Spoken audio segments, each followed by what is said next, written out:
Humanianity, a new religious call.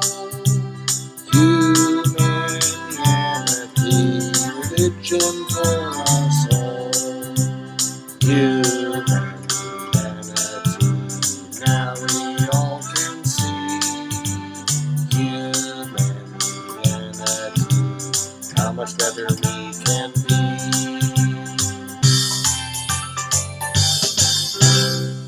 Hi, I'm Bill Van Fleet, and this is Humanianity Conversation number 50, recorded on May 11th, 2020.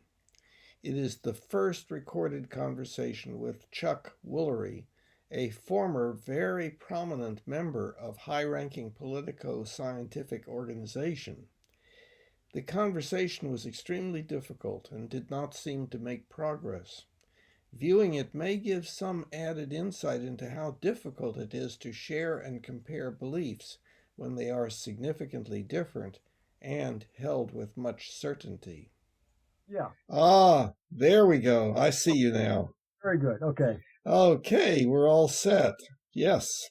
Very good. Great.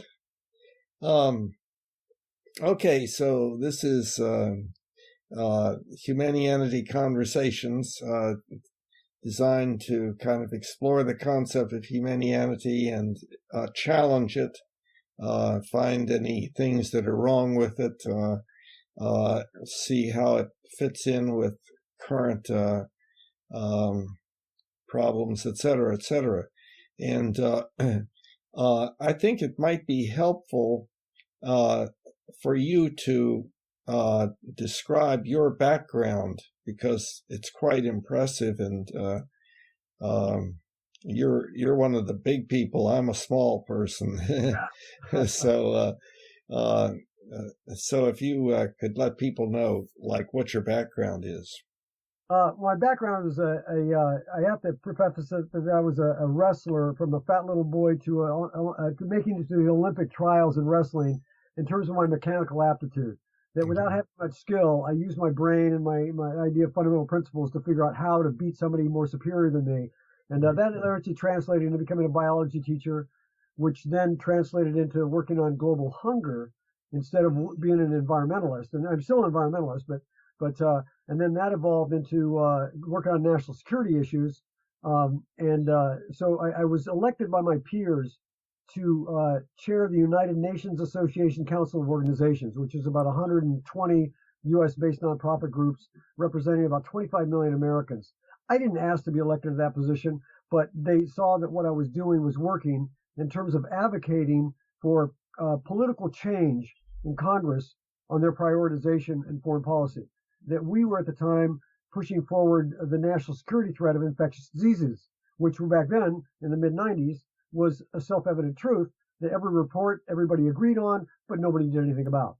And so the other accolade that I had was being appointed to the Action Board of the American Public Health Association. So here you have 120,000 U.S. health professionals, experts in their field in all these 14 different areas of public health.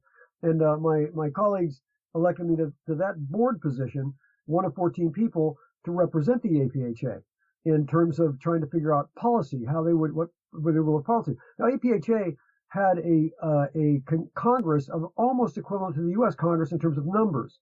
And we would go in each year and try to figure out what were the policies, what would be the recommendations we would send to Congress. And so we went through several years of that process, and we're debating those issues, and finally got appointed to the Action Board. And when I got to that level, it was clear to me that global health was essential to our personal health in every way, shape, and form, in our economy, and our environment, and it's all connected. Everything was interconnected. And when I insisted that the APHA take the idea of prevention, which is the fundamental of health, instead of going for a universal health care program, instead of it being a medical care program or a sick care program, which it really is, they didn't like that, so they got rid of me. And the same with the United Nations Association, working with it, each of the groups, the major groups, there's the environmental groups, basically there's the peace groups, and then there's the kind of the social justice, economic justice groups, whether it's education, healthcare, whatever it is. So they're all competing with one another all the time for a limited amount of federal funding. And when I started insisting that they had to come together and work together on a comprehensive approach to dealing with all these problems, the root causes, they didn't want to hear that. You know, if you're being paid within an organization to promote global health or education or peace, disarmament, whatever it is, you don't want to hear this other stuff. You're competing with them for the attention, for political attention, members of Congress, for the limited amount of money we have in the budget, for media attention, for membership attention. So everybody's competing with everybody, and nothing's getting done. And then you throw in there a political Congress. Where I really became effective was when I volunteered with a group called Results, and I learned of the power that I had as a citizen in my country that actually influenced policy decisions. And it was shocking to figure out how few people it took to organize around a congressional district to get a member of Congress to do exactly what you wanted them to do. It didn't take much. But most people think democracy is about elections every 2, 4, 6 years. That's doesn't. Please forgive me for saying this, but I'm sorry, your vote really doesn't matter that much. But what you do between elections can be profound. And so I carried that into the realm of advocacy and was successful in a number of areas. But when I reached a point in my career where I thought I could start telling people what they needed to know instead of what they wanted to hear, they set me free. So for the last 20 years, since the first anniversary of 9/11, which was rather interesting, I've been a handyman. And now what I do is I go to people's homes and houses and I fix things because I'm good at it. And I love working with my hands. And they don't know this, but while I'm working, they're actually paying me to listen to C-SPAN. So I get a 24/7 perspective of all the Americans, all the experts, all of the wackos.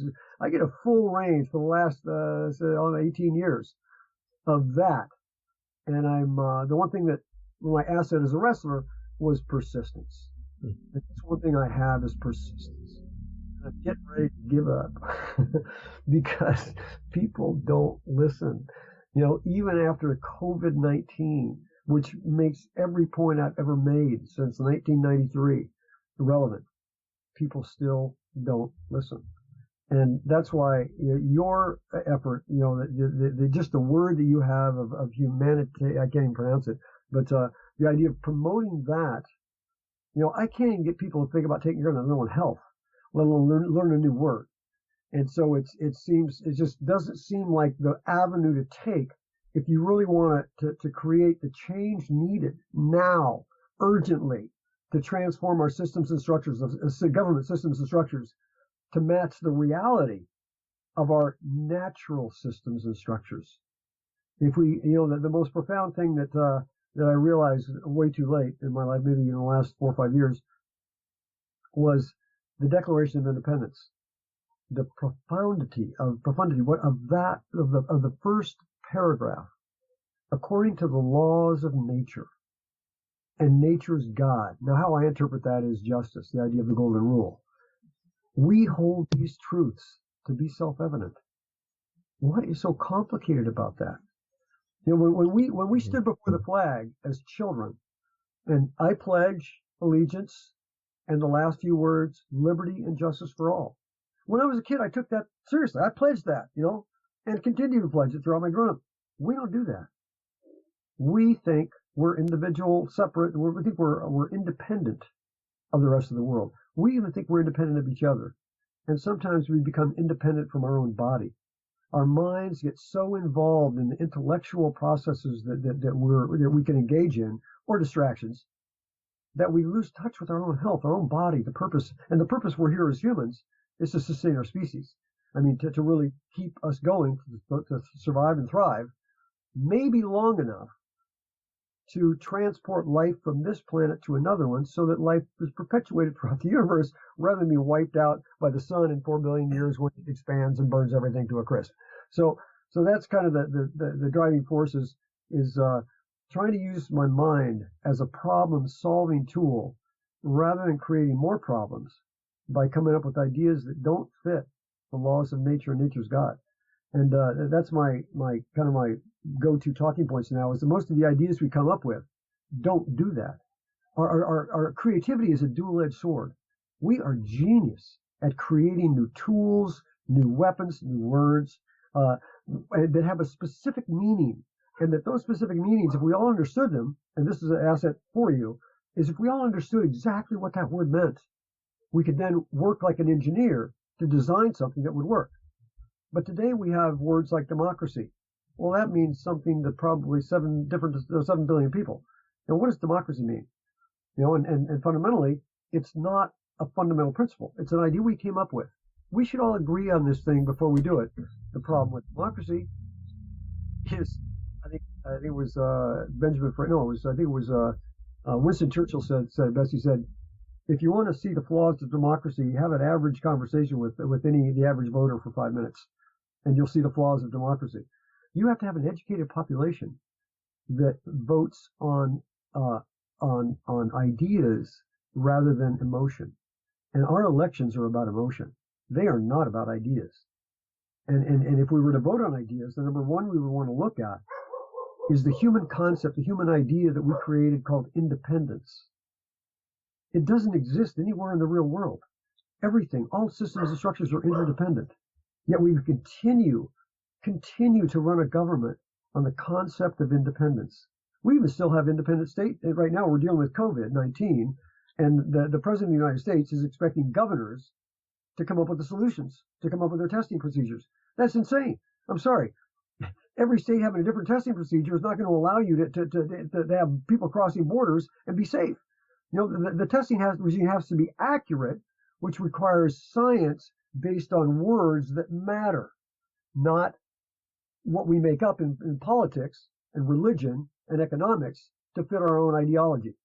And that's pretty much in a nutshell. So that's where I'm at, is stuck with the frustration of trying to get people who are incredibly smart, far smarter than I am, to follow the wisdom of centuries, maybe millennia, of do unto others. It's not complicated. Follow reality. What's the laws of nature? One of them is, if you have children, they should not die before you do. But yet today, 15,000, maybe 13,000, 13 to 15,000 children will die from easily preventable malnutrition and infectious diseases. Didn't have to happen.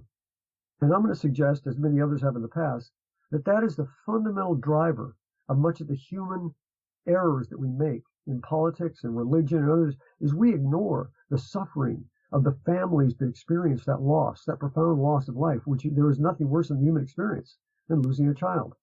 Yet we ignore that. We don't hear about that today. We hear about COVID deaths. People of us, us baby boomers, you heard of the boomer doomer disease. Well, maybe we deserve it. We haven't been paying attention to those people who are suffering. We haven't been paying attention to the economic inequality. We've been comfortable.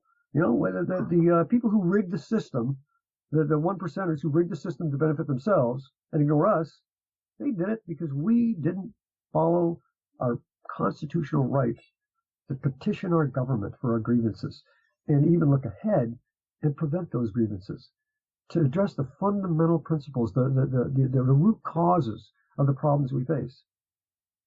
Look at Congress. Look at every bill that's passed. Almost every single one of them is a response to a problem. Rarely does a piece of legislation address root causes.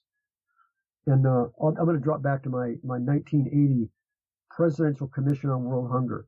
That was profound for me in realization that its conclusion was, and this was a bipartisan Presidential Commission on World Hunger, all agreeing, a bipartisan agreement on the same thing, that ending hunger was a national security solution. It was a national security problem. And they said the conclusion was basically, unless we end the worst aspects of widespread hunger, as my dog's barking, let me shut the door. Unless we end the worst aspects of widespread hunger and poverty by the year 2000, now remember this is 1980, what we will see in the future is more health diseases, more wars, more revolutions, genocides, environmental problems. It nailed it. So it's not surprising that we see how the world we have today, because we didn't address that fundamental issue of global poverty, that had a lethality back then of 42,000 children a day. So we made some progress, but we didn't really address the fundamental underlying causes of injustice. And I'll suggest that was offered us in 1947 by Eleanor Roosevelt in the Universal Declaration of Human Rights. That's what we should have done, is enforce those rights, but it's just a worthless piece of paper. Anyway, I'll stop there and questions or whatever, and insults or whatever you want to throw at me. But anyway. Well, I don't believe in insults, no, I agree with most everything that you said. There are some areas I think where I have a different way of looking at things, and that I think would be acceptable to you also if you understood what I meant by them. But it's kind of complicated. One of the things that you mentioned in the posting that we did was that you didn't believe in the idea of introducing new words. And so you didn't like humanianity and humanian. I'd like to speak to that issue first. Suppose, let's use this analogy. Suppose you were on a safari with some other people, and all of a sudden this animal went by that you'd never seen before, and you wanted to study it. Well, one of the first things you would do would be to give it a label, put a label on it so you would know when you were talking about it rather than something else. So, actually, the first thing I would do is ask the indigenous people, what do you call that? Okay, but so you would need a label. That's right. That everybody agrees upon. Okay, so, right, okay, but suppose nobody has seen the animal until just then. Okay. The indigenous people haven't seen it. Whoa. In other words, this is something, this is new. This animal it's the first time it's been observed. Well, this is an example of an imagination. See, the indigenous people that would not be an issue for indigenous people, unless you're talking about an abominable snowman, and then you might be hallucinating from some drug you ate, of some thing you ate, some flower you ate, instead of listening to the indigenous people. See, the thing is, this is just an analogy. That's the problem. That's the creativity problem. Well, you're not giving me a chance here. I know that you have a very strong belief about this, and you're not giving me a chance to clarify it so you understand it from the way that I'm looking at it. And so I'd like to try to get that across. Bill, I know this is actually the perfect example. I'm so glad you're being insistent on getting your point across. No. Just please. This is a key point. You are a brilliant man. You're right. I agree with everything that you've done and what your site. Really, it's all great. It's all excellent. None of it's new. What's new is your vocabulary in an effort to try to encapsulate all this wonderful stuff you've put together.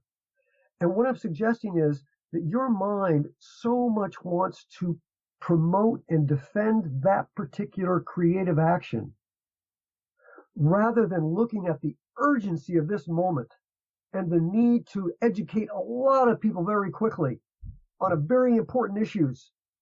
And they're not even interested in that.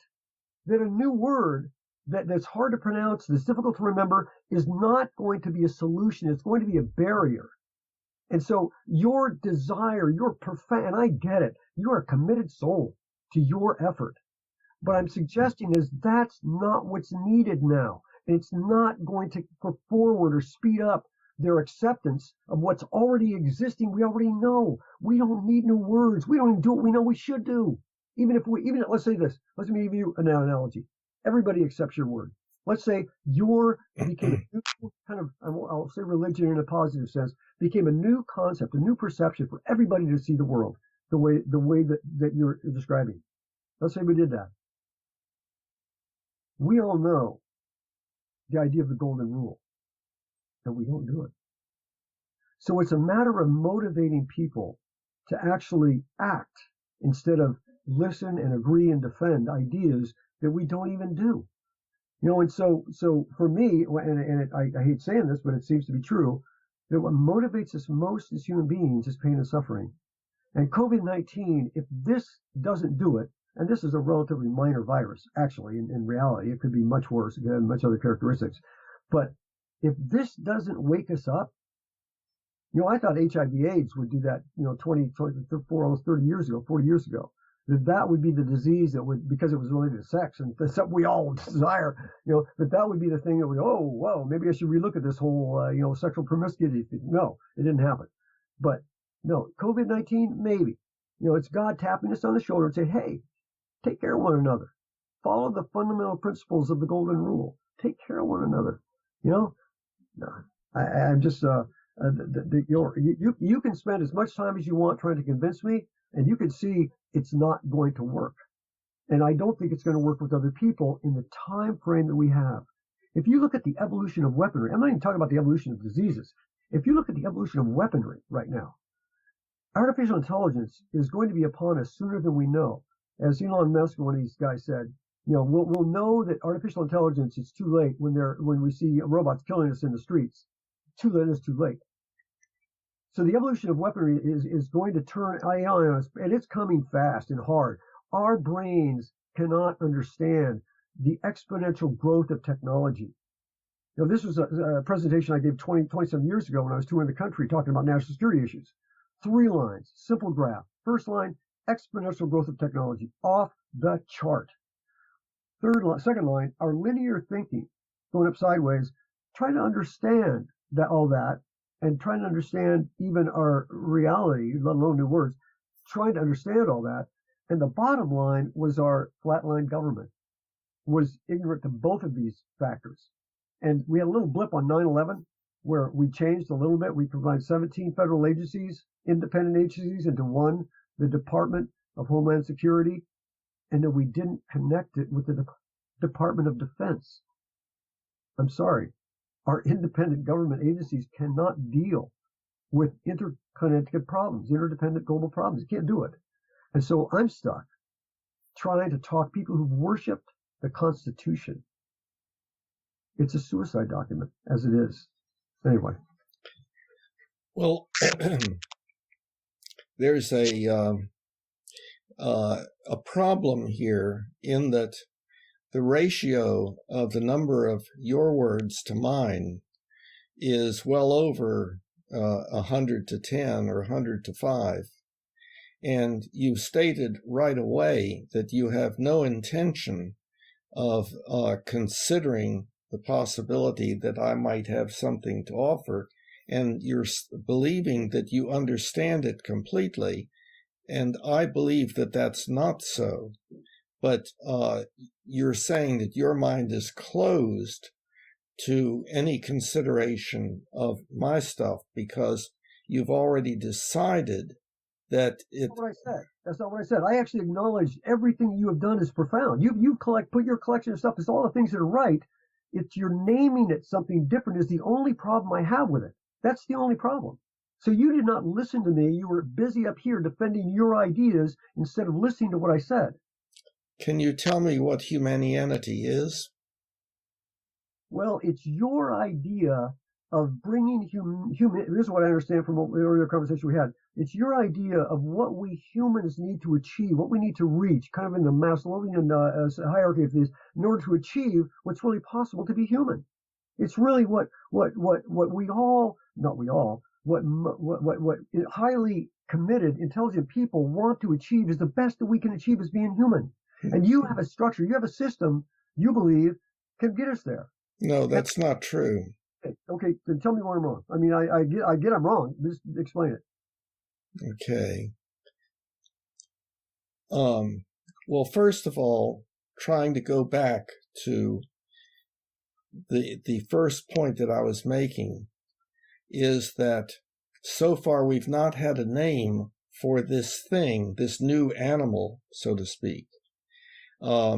And so in order to study it, in order to talk about it, it needs to have a label. Okay, so what is that thing? And what that thing is a change. It's our third exponential change, making us drastically different from all other species and from the way we were before the change took off. Do you, by any chance, know what the three exponential changes are that I am referring to? I'm going to suggest that what the three most complicated systems in the known universe, that you're dealing with one of those. And that is, the first most complicated system in the universe is the environment. The second is our neurological system, how we think, how we act, how it transfers information all through the bodies. And the third element is our immune system. Okay, so see, you have no idea at all of what I am talking about. You have concluded that, oh, it's wonderful. You've concluded that oh, it's well thought out and so forth, but you have no idea of what it is. And this is a communication. Does it involve? I'm assuming that involves the brain. This is a communication problem that you and I are having right now. You have decided. All the brain. You have decided that although my stuff is, quote, brilliant, it is insignificant or it is not useful and so forth, but you don't know what it is. I did not say, you're not listening. The communication about this, you're not listening. Your brain is so attached to what you're trying to tell me, you can't hear what I'm saying. What did I say that was wrong? I believe what you have been doing is really extraordinary. Why? Why? Well, because it addresses the second system, most complicated system in the universe, the human mind, and how we think and how it responds, how we develop ideas and how our concepts, and how it's going to turn out for us in the long run. So it actually is trying to get through that thick, whatever it is, resistance we have to learning new things. It's trying to address that second system, that neurological system that depends, that results in the world we have around us, how we change it. Well, are you willing to learn what I'm actually saying? Because it is different than what you are imagining. Is what I said wrong right now? Yes. Explain what. I'm sorry. The problem is that I say a few words and then we have an ocean of words washing whatever I've said away. If we could balance it out a little bit, where we could understand each other and really communicate, that would be more ideal.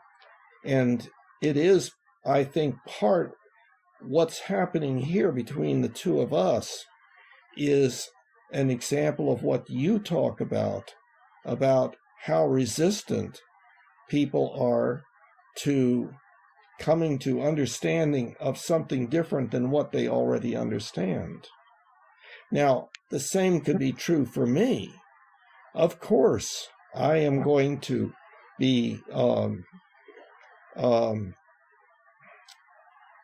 convinced of the rightness of what I believe, because that's what I've been working on for many, many years, and I could be incorrect just like anybody else. So that's why it's important indeed to challenge any of my ideas. And I am open and ready to listen to how what I have to offer is really not any good. But there has to be a communication process whereby we listen to each other and try to understand each other, rather than, well, I know your stuff is good, and but it's irrelevant and it's got new word in it and so forth. But I understand what you all are saying. I never said it was irrelevant. I never said that. You're not listening. You are not listening. Okay, what did I get wrong? You said what I said.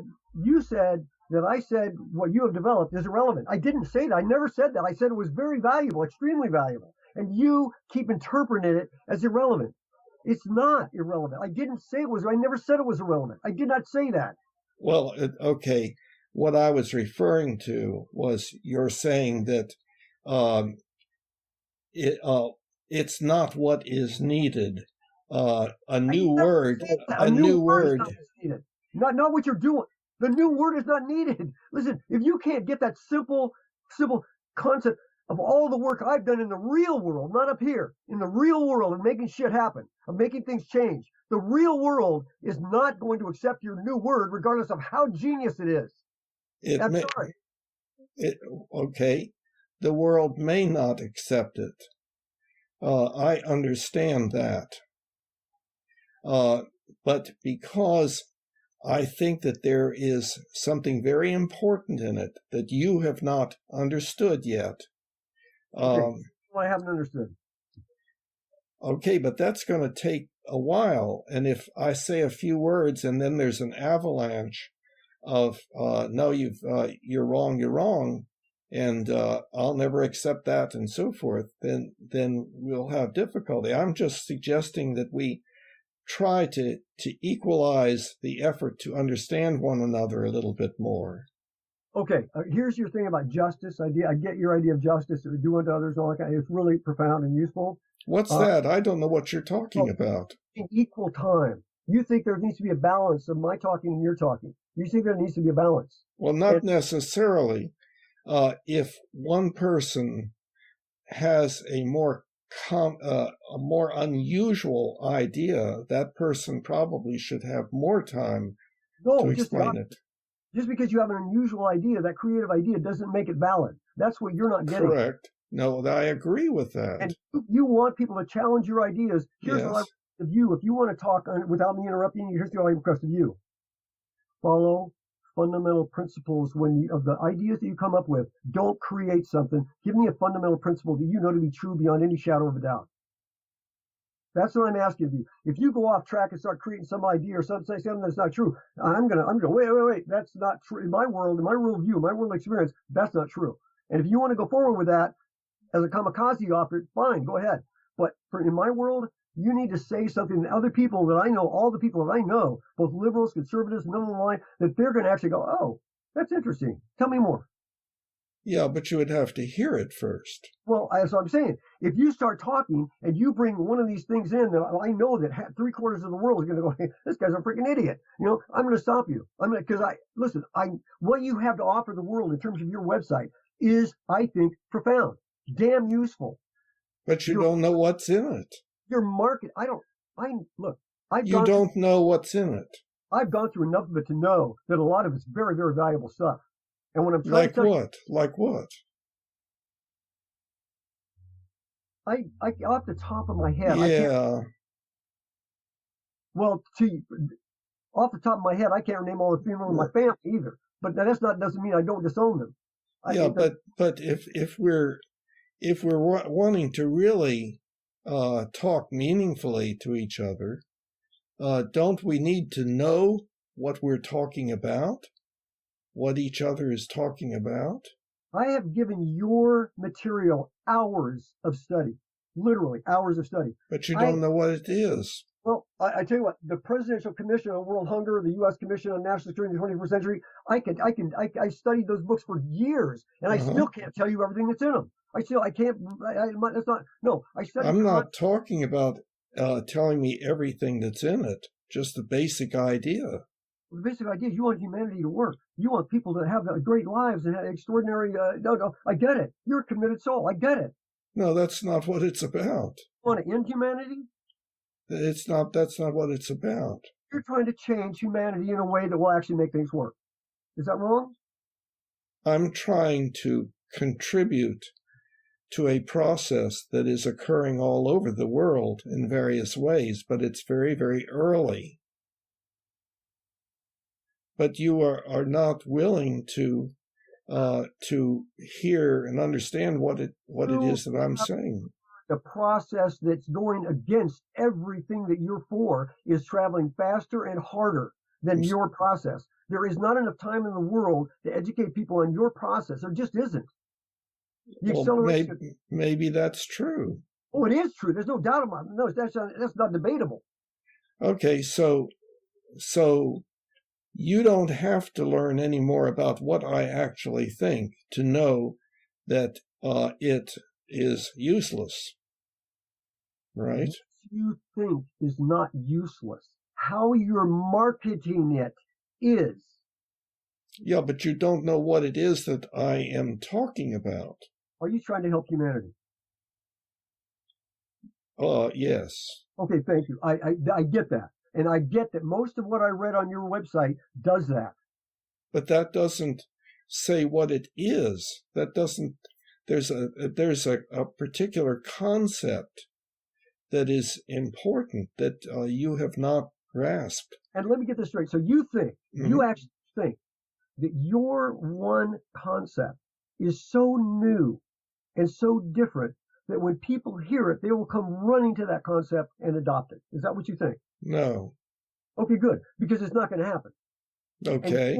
And us waste time on this conversation instead of talking about how to fund and implement the 17 Sustainable Development Goals so our species doesn't get wiped off this planet is important, is urgent, does need discussion. So if you want to go that route and how to get people in Congress to actually do that, I'm open to a discussion. If you're interested in defending your particular concepts, it's a waste of time. I'm trying to add something that is, in a sense, broader than that, but indeed is supportive of what you're talking about.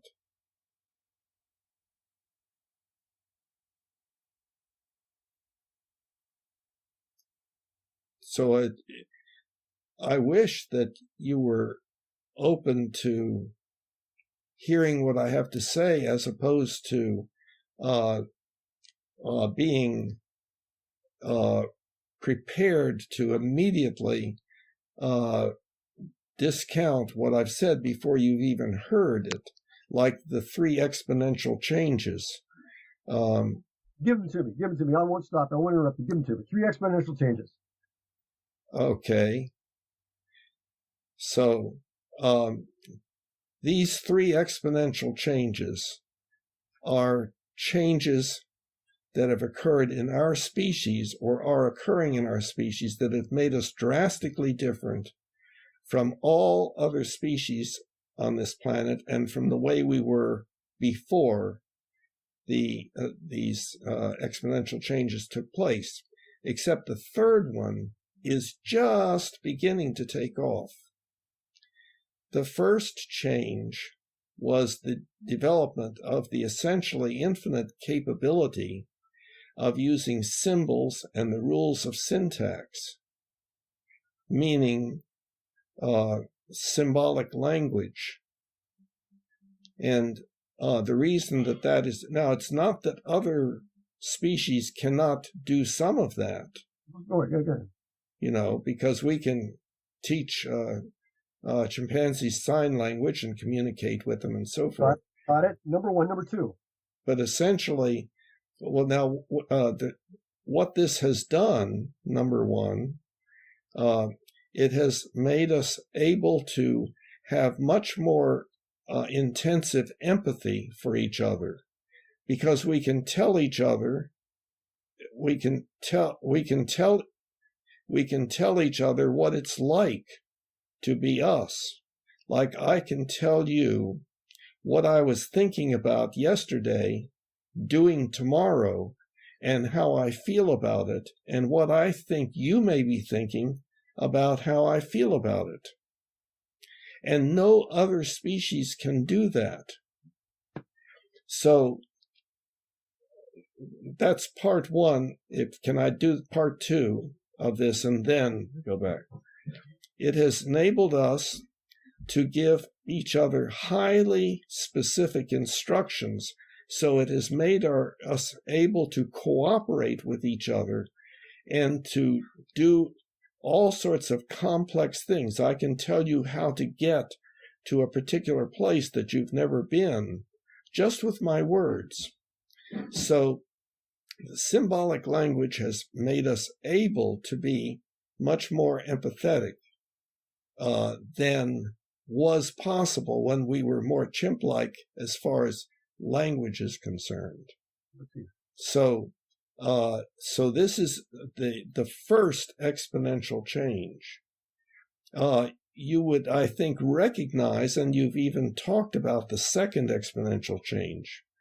The second exponential change was the development 2,000 or 3,000 years ago of the rules of logic, and which has the field of logic has grown, and then the rules of evidence that ultimately the scientific methodology uses, experimental design, statistical analysis, that sort of thing. And so that has enabled us to have highly accurate beliefs, and that makes us able to do amazing things like what we're doing right now. And so with these first two exponential changes, we chimpanzee-like creatures do wonderful things and terrible things and all in between. And so something is needed, because here we are talking high-tech chimps. And so we are just as likely to destroy ourselves as we are to make things drastically better. In fact, we might be even more likely to destroy ourselves. So those are the first two exponential changes. Now, you were wanting to time out and respond to what I said. So is there some part of that? I think you reacted to the idea of the empathy. That was the first thing you reacted negatively to. Yeah. The last point you made in the high-tech chimps actually reverts back to the false let me say this first. Mm-hmm. The initial introduction to number one is what I call a fundamental truth. Our ability to communicate enabled us to do all kinds of amazing things. Mm-hmm. that technology. And the second one, in terms of rules of logic, in 2000, is certainly a fundamental principle for a very small number of people. That most people, number one, we certainly have empathy, but our minds, through the tribal evolution, has decided that my group is different than your group, and my group is better than yours, and I have to kill yours off in order to do it. The eradication of Neanderthal is pretty much example. We have not only a gene for justice, I believe, and we have a gene for genocide. Do you understand that I agree with that, and that's on the website? Okay, good. Yeah, I know. What I'm saying, I'm shocked that you say that empathy would come out of that communication thing, because it didn't. Empathy is a natural thing that we have when another person next to us is suffering. It's an instinctual thing to stop that. But when we turn into tribes, which happened way longer than that, we also learned to kill people who were different than us, and it was an asset to do so. See, I understand. That's one of the. I know you do. That is one of the basic things that is mentioned in the website, is our tribalism.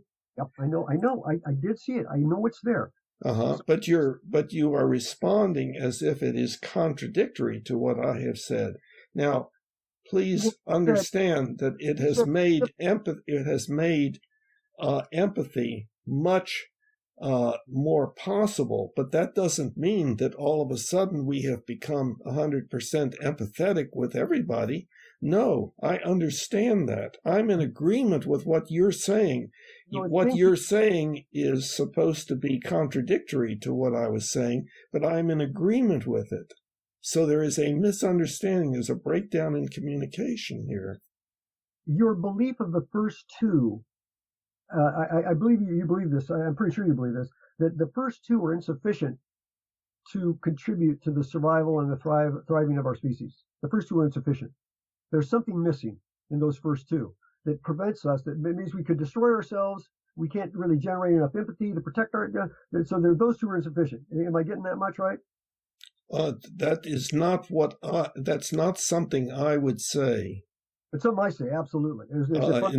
In fact, our species has survived more and more, and we've overpopulated the earth and are destroying it. That I cannot accept that. That is a fundamental mischaracterization of reality. Oh, Overpopulation does not exist except in your head. I'm sorry, what doesn't? Overpopulation. That is a. I've been battling this myth. I used to believe it as a high school biology teacher. I was taught it in college until I found out the reality. This planet has the capacity to probably sustain at least 50 billion people, if not 100 billion, on the existing laws of nature. And nature's God, if we would stop fighting, if we would take care of the soil, if we would actually take care of the environment instead of our own selfish greed. The capacity for the planet to sustain people is amazing. And it's not too many people. It's too many people thinking the wrong way. And there was a misunderstanding. The communication went awry there. All I'm saying is we didn't. It's not like our ability to communicate with symbolic language and our ability to use the rules of logic and the rules of evidence have led to the demise of our species, although it could because of the mistakes that we make and so on. I'm saying our values are the problem, not the mistakes. We're going to make the no. Right. And so you are getting, yes, that's right. So you're getting to the third exponential change, which I can try to describe to you. It seems like you have a very strong desire and intention to show that what I have to offer is, whatever the word would be, useless. I agree. It's not, you're not listening. You're not listening. What you have to offer is very valuable. It's very useful. Your framing, your marketing of it sucks. Okay. I see what you're saying is I should not use the word humanianity or humanian. That's my suggestion. Yes. Okay. So I get that. But what I'd like to do is to try to get to what humanianity is. Sure. What the label refers to. Good. Give me the third. Okay. It is a change, a psychosocial change in us that is made possible by the first two exponential changes. And that is a change in the nature of our ethics. Now here we can run into a problem because of difference in understanding of what is meant by the word ethics as I'm using it and as you're using it. Now, I don't know what your conceptual framework is with regard to what ethics is or what ethical beliefs are. Do you know the difference between ethical and existential beliefs? Not really. Okay. The philosophers make a distinction between those two. Existential beliefs are beliefs about existence, about what exists, has existed, or will or might exist in the future, and how it all works. This is the existential thing? Yes, existential. Okay. Has nothing to do with existentialism. Okay, good. And then ethical beliefs are beliefs about what we should or should not do. So that's a very important distinction that is made on the website. Again, trying to make use of words in their most typical ways, but precisely, not metaphorically and so forth. No, I love the precision of words. I do. That's why I really base most of my discussions on precision use of words. Great. Ethics, the problem with ethics is, are you talking about individual ethics or population ethics? So those are, well, I know both are important, but they contrast with one another. Can I give you an example? Well, I understand that. I don't know if you do. Well, there would be examples of that. The primary example is the trilemma I've mentioned to you before. You probably don't remember, and that's okay. The trilemma humanity faces is we want freedom, we want security, and we want independence. So most people today, their ethics is, if you follow the libertarian movement, is freedom. Their primary ethic is freedom. Mm-hmm. And I think most of them would agree that responsibility with that freedom is important. See, yeah, I have no objection. In fact, there's a lot that I could say about that. But that's way up in the branches of the tree, as opposed to down in the trunk of the tree, where I'm trying to get. I'm actually suggesting it's the roots of the tree. Okay, different metaphor. Well, no, it's a profound metaphor because the soil is what feeds us, and if you're not in soil and where what the roots, everything comes from the roots up. And do you understand? Okay. Do you understand that yes, you can take a metaphor that I'm using and make a different use of it and make it mean something else. That's one of the problems with metaphors. And that's the reason I go to fundamental principles. Okay, fundamental principles is something that I think you and I have some agreement about. The idea that there should be fundamental principles. So that should be. There are. That this is not debatable. This is not debatable. It is debated all around. What you're talking about is the foundation of ethics, and there are three positions on that question as to what the foundation of ethics is. You have theists that say it is whatever God wants. You have atheists that say it's what science shows, and you have the what people refer to somewhat derogatorily as moral relativists that say that it is that there is no absolute foundation for ethics, and we could go down that. We could indeed because they would all agree. They would all agree on the fundamental principles that I'm putting forth, that a child should not die before their parent. Nobody would disagree with that. None of them. They all would agree that we need to abide by the laws of nature, gravity, the speed of light, nutrition, whatever it is that makes us sort of thrive and strive. They would all agree with that. Eat right, take care of yourself. That's not, those are fundamental principles only an idiot would argue with. So there are fundamental principles. They're self-evident truths they all agree on.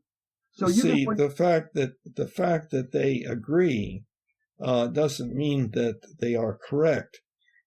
Everybody in the world could agree that the Earth is flat, and that would not make it flat. But we found out it wasn't, and that because right. So you can use that argument to understand anything, but it's only trying to defend your particular belief and not understanding that there are fundamental truths you don't argue with. I've argued with gravity a number of times and come out of the hospital multiple times. So I'm telling you, there are fundamental principles you don't want to disagree with. You don't want to alter. Things will not work out well for you, period. Okay, things might indeed not work out for one if one advocates for the truth. The truths that we hold to be self-evident are life, liberty, and the pursuit of happiness. Among these are life, liberty, and the pursuit of happiness. So there are truths. There are, and there are those. Yeah, it says that they are self-evident, but they are not. No, they are. Gravity is very self-evident. What it is saying is that everybody who is one of us and is acceptable by us will agree with those principles. No, it doesn't say that at all. It says according to God, according to the laws of nature, and nature's God, we hold these truths to be self-evident. Not because we thought of them. No, they're if you violate these in any group of people around the world, you will not work out well for you. I guarantee it. You go up and kill some child without purpose, you're gonna end up in a bad spot. Of course, but that there are people who try to do the right thing and end up in a bad spot. True, because the other people don't follow fundamental principles. That's the whole point. Okay. As people create these ideas. Okay, then it'd be in agreement. I'm sorry. Peace through strength. How's that working out for us? How about the market forces will take care of it? We've created and defended those ideas around the world and killed people for it. Literally killed people for it. For those principles. and they're coming back to haunt us in multiple ways. So we have ideas, we have principles, we think are fundamental principles, they're alternative principles. They're a creative mind has come up with that does not work. And here's another one for you that's going to shock most people: democracy. Most liberals I know think democracy is a fundamental principle. It's not. It's one we've created. And the will of the majority, even if 100% of them vote on it, doesn't matter if it violates fundamental principles of laws of nature and nature's God. They don't matter. Elections don't matter unless we codify those particular laws. There's something that you're saying, by the way, that I don't know what you mean by it when you say nature's God. Good. So I think I'll bring that. I used to be an agnostic. Uh-huh. And once I came to the conclusion about maybe 5 or 6 years ago that really what was really the single word that would bring humanity together to try to live in peace without mass murdering each other is the concept of justice. And when I look at everything else learned before that, like the Universal Declaration of Human Rights, that justice really, if you had global justice, that would, but then the question of what do you mean by justice? And there's lots of debates about that. And then I went to I went to a conference. It was a Christian conference, and it was called the Global Justice Conference. And I went to this place, the largest church in the United States, Willow Creek Methodist Church in Chicago, and I sat with 7,000 Christians, deeply devout Christians, and listened to their view that the Bible was a justice manual, and that they would sacrifice their lives to walk the walk of Jesus, and that these people were out there. They were in Nigeria, they were in Syria, they were in Lebanon. They were actually preaching the principles of Jesus, of kindness, love, forgiveness, instead of whatever most Christians think it is. And I was inspired by them. I was moved by them. And so I come to see that the laws of nature's God is the idea of the golden rule. And if you look at and as a biologist, I find this fascinating, as every single religious group in the world, every single religion, its foundation is the golden rule. And so for me, the laws of nature is clear. The laws of nature of God wasn't so clear until I attended that conference. And then it was like, boom, suddenly the world was like, wow, it all makes sense now. Be kind to one another, treat one another. And we don't get it. Even most Christians don't do it. And the few that do, I have my deep admiration. I'm going to donate this house to a Catholic charity that takes care of homeless women. But we don't practice it. We don't do what we know we should do. And that's the heart of the problem. And it's debilitating. It's sad. It's like soul crushing to know that we don't have to be this way. Okay. I just crazy right now. It just drives me insane to know the insanity in which we live our lives, thinking that we're right, we're okay, things we can just elect the right person, nothing's gonna work out. No, it won't.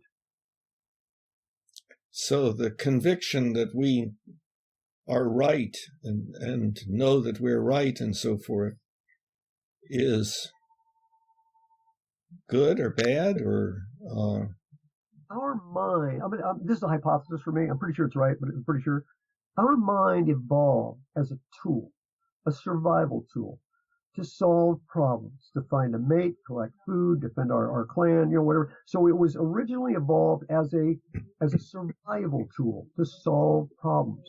Well, along the line, our culture became so comfortable and so interconnected, and we just that we lost that job. And so now what it does is it defends our concepts, it defends our ideas, and it ignores. We even defend our ideas to commit to protect the Constitution and go out and kill innocent people because we're defending the Constitution. That we're willing to go way beyond what we really know is wrong, because our mind, we defend our mental concepts, our economic concepts, our religious concepts, our political concepts, libertarian, it doesn't matter. We defend those concepts instead of defending life on this planet in our species. And so we have lost touch. Our mind has got so insanely intellectual. We've lost touch with the real world. Now, are you one of those, or are you one of those that is apart from everybody and is looking at them and how wrong they are. Well, you could say right or wrong. A better question is, does it work? Does it work to think that your religion is the only religion or the best religion? Does it work to think that your economy, your economic principles is going to work with a pandemic going on? Is your idea of military strength really going to protect the nation and its people and its economy? So does that work? No, I could tell you you're wrong. It's not going to change your mind. But this way you describe people, does it apply to yourself? Oh, absolutely. No, I find myself all the time, like a current example, I'll have an idea or a concept I think is right, and then I'll look at the bigger picture of things and say, well, this isn't working. And I'll also find things that I didn't want to do before, and I have resisted, and I start doing it. I think, oh, shit, that works. So listen, you have to understand a wrestler's mindset. A wrestler's mindset, when you step on the mat and you drill 100 times and it doesn't work, you're probably going to stop using that drill. So you're going to do what works. When you step on that mat, you're going to do what works. You're going to get your ass kicked. And you might get your ass kicked anyway, but you're going to learn from that ass kicking. You're going to learn, well, what moves did he use on me? What was my weakness? What was it? So you're in a total constant problem-solving mode of making things work. And now I relate that to health. The health of my body, my mind, my spirit, the planet, my economy, my house. So health for me is the primary value, primary goal. Well, do you see yourself as in the ring with me and have to try to kick my ass? That's a good analogy. No, what I'm in the ring with is ideas.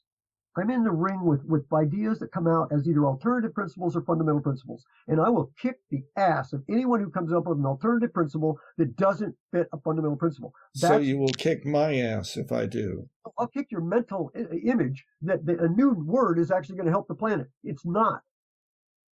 Well, and I would say that it is. But that's mind defending an idea, not your mind defending the planet. But so there is a difference of opinion. You may be correct. I may be correct. My experience of all the work I've done in the world compared to yours, you probably succumb to my kicking your intellectual ass on that one. Okay. Well, I accept that your wish is to kick my intellectual ass. Your intellectual ass on all the other topics you have on your website is far above mine. You're kicking my ass in terms of your promotion of all those ideas and the way you put them together and organize them. That is profound. Very useful stuff. Yeah, but you don't know what's there. And what I was hoping was that I could clarify those things. And I was trying to clarify, the 3 exponential changes, and we got the first 2, and just started on clarifying the third. Well, I think we got to the heart of the third between the ethics and existential. There you go. So we got to the heart of that. No. Okay, go ahead. No, that's not the heart of it. Go ahead. Go ahead. Give me the heart of it. That difference between existential and ethical beliefs is just an important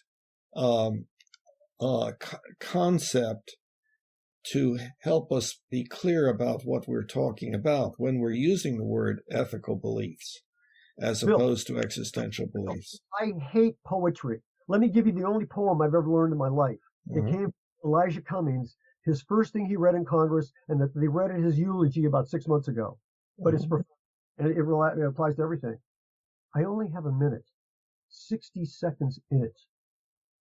Forced upon me. I didn't choose it, but I know I have to use it. And if I abuse it, be held accountable if I abuse it, and suffer if I lose it. Only 60 tiny seconds, an eternity within it. Get to the heart of number 3. Don't try to defend, explain. It's like understanding stuff is the booby prize. You can understand how something works and not be able to fix it. So understanding is the booby prize.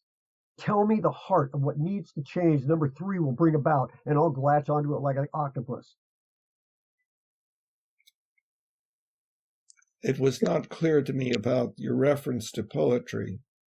Well, poetry is the profundity of the time. You spend so much time mulling through and trying to get to understand and explain. And listen, I get your website is great stuff. Yeah, but you don't know what's in it. I know a lot of what's in it. I went through it. You don't know all that's in my head either. You don't know the basics of it.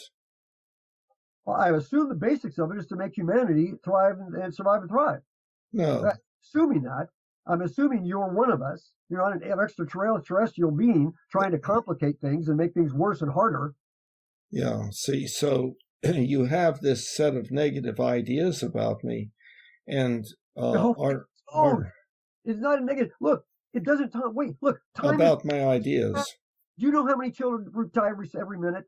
You know how many children die every minute from easily preventable malnutrition, infectious diseases? How many? No, I don't know.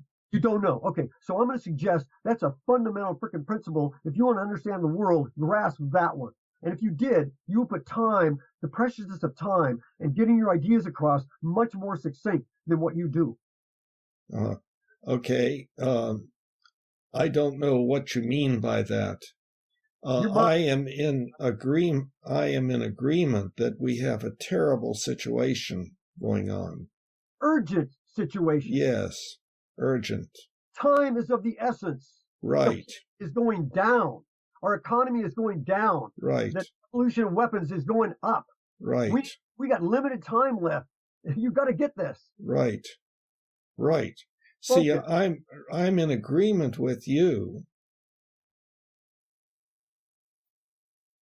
I'm in agreement with you. I understand your concern, and I have the same concern. I don't have the same knowledge of statistics and so forth that you do. And indeed, what... Same with your website. I get it. I don't know all of it. I don't know it all, but I get your website is valuable. I do. I get that. Well, how can you get that it's valuable if you don't know what the basic idea is? How can you get the intensity, urgency of the moment if you don't understand all that I do about the evolution of weaponry and pandemic diseases and poverty? How can you really get the urgency? You can't. So I don't expect you to have it, and you don't. You don't have that urgency of focus on you, and I'm frustrated by that. I don't want to hear your explanations around the third. I want to go to the heart of number 3. Give me the heart of number 3. Okay, you mean the third exponential change? Yes. Okay. It is a change in our ethics away from the naturally occurring ethics towards something that only we humans can do. The naturally occurring ethics is authoritarian ethics, which means, how do you tell if you're a chimp? How do you tell whether you should mess with that female? That female may belong to the alpha, so I should not mess with her. The social species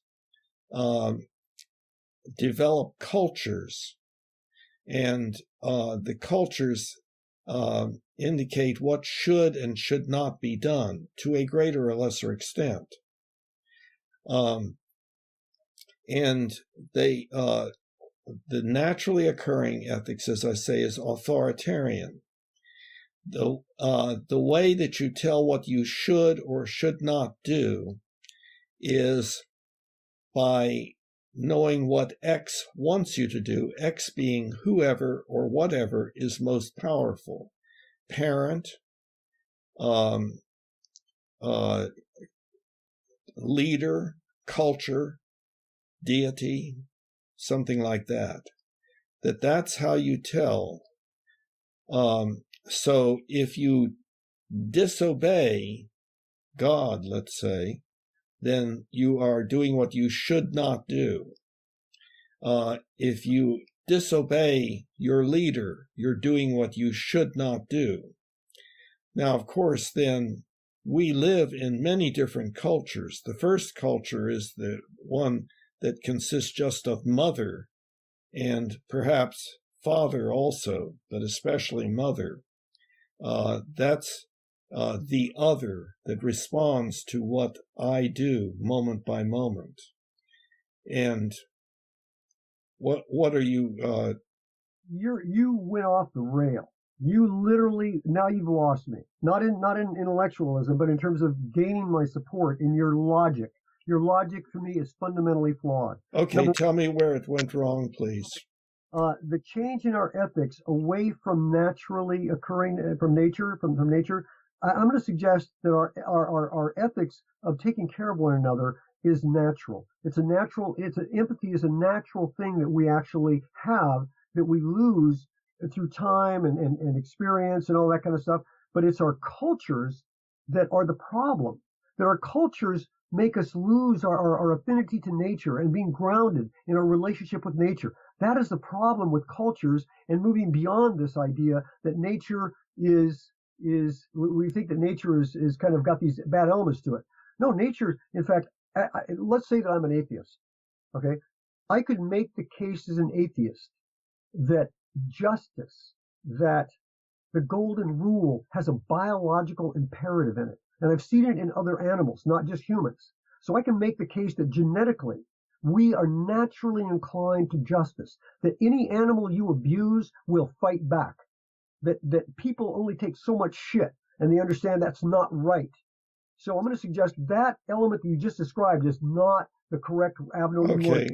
Okay. So let's back up, because I think there has been some misunderstanding.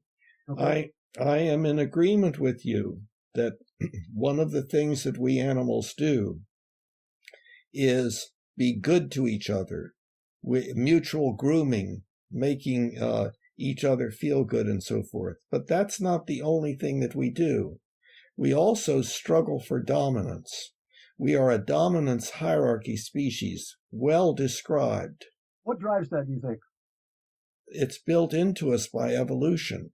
We are a dominance hierarchy species, meaning that we tend to get organized in hierarchies. And there are different kinds of hierarchies. Why do you think that is a biological? See, in my understanding of biology and evolution, every single characteristic is driven by a survival mechanism that suggests it's the right way to go. No, well, see, the right way to go. We wouldn't be here if it wasn't. Let's back up for a minute. It is built into us a tendency to fight. No. Yes, it is. Only when we're being mistreated. No, I don't think that that's so. Oh, yeah. Is that when you were in wrestling? No, it was my experience of studying primate behavior and studying people and studying the wars and studying revolutions, genocides, that when we're being treated unfairly, if our children are hungry, if they're dying from unnecessary causes, if our wife is being abused by somebody else, we will fight back. But normally we don't develop tools and weapons as our primary kind of fun thing to do. We want to have food. We want to have clean air. We want to have fresh water. We want to have enough property to feed our families. So we have much more tendency to work together cooperatively than to go to war. Let's take a look at the child, the small child, in the first year of life or so, and especially second year of life, when they have more capability of mobility and so on. One of the things that is built into many kids, though it varies, of course, from child to child, but the tendency to fight, the tendency to, in fact, you see that, you see play fighting and you see actual fighting. You see, and the child has to be taught, no, you don't hit your brother. You don't do that because that's being mean. Have you ever lived in a third world area? Experienced third world cultures? No. Okay, I'm just suggesting that what you're saying is true of American culture, but that most children don't do that unless, and if they do, it's because there's either genetic variability or there was some reason in our evolution to develop that resistance, that capacity to actually handle yourself and handle somebody else. So there was a need to do that to protect what is yours, what you need for your family. So there's an evolutionary reason for that capacity to use our testosterone to kick the shit out of somebody or defend yourself. So we have that capacity, but it's not a primary driving force in us. We only use it when we have to. And in particular, if you're But do you understand that chimpanzees do it? Well, and dogs do it. No, dogs don't. No, you've seen puppies. Puppies play wrestle. They don't fight. Puppies play wrestle all the time. They play fight. Yes, and they bark and they growl at each other. Yeah, a dog will come along and shoot their throat. Dogs are a very social species. Very what? Social. They're a pack species. Yes. And some have been genetically bred to be individuals, and but fundamentally they will go back to pack warfare if this calamity collapses. And those dogs that are not part of the pack will die. They'll be food for those that are. So there's an evolutionary function to having that toughness, to having that coming together and being able to defend what you want to get food. There's a purpose for that. Okay. We don't want to get rid of it. Okay, so that's how it gets in us. The tendency to fight. Yeah, it is there, and you're not going to get rid of it. You shouldn't get rid of it. Well, okay. Now, here you and I would disagree. You are in favor of combat, of kicking the shit out of people. No. Out of ideas. On the wrestling mat, yes. In real life, no. When there are ideas that are put forth that are damaging, destructive, distracting to our culture and our survival, yes, I will try to kick the shit out of them. And I can. It doesn't matter. Because you'll believe what you believe, and I'll believe what I believe, and that's it. Yeah, see, so what you're saying is that you are not open to changing your beliefs, and I understand that. I've been open to changing. I got a list of all the beliefs I've ever changed. I keep a list of them. You could go just like you, who would tell me I'm not open to change. I change them all the time. Here's what I'm not going to change. Okay. The 17 Sustainable Development Goals that should now be the planet's highest priority is a truly comprehensive approach to actually achieve the Universal Declaration of Human Rights without creating a global government. And if we're not going to go for a global government that protects all inalienable human rights to try to bring peace and sustainability on this planet, the least we can do is fund it. And nobody that I'm aware of is making that point, even though the SDGs have been out there for 5 years now. We're not on track for meeting them. And just like the Millennium Development Goals, and just like the World Summit for Children goals before that, we're not going to make them. And if we don't make them this time, my bet is we're probably not going to make it as a species. Because the crash that's coming, probably from COVID, if not the next pandemic, is going to end civilization as you know it. And you sitting in this living room talking to me right now will not be happening. Albert Einstein was asked, well, what do you think World War III will be fought with? And he said, I don't know, but I know World War IV will be fought with sticks and stones. We've already gone through World War III. The Cold War, war on terrorism, however you want to call it. The next war coming is going to be for human survival as individuals and small clans again. It's not going to be as a group, because we can't come together as a group, because people have their own ideas and they defend those ideas to the death. I agree with you. I know you do. And that's why I'm trying to fathom why you keep defending the idea of this new word to promote your essentially needed website ideas that are very, very powerful, very good, very well laid out and organized. Why are you resisting the change of the marketing of it?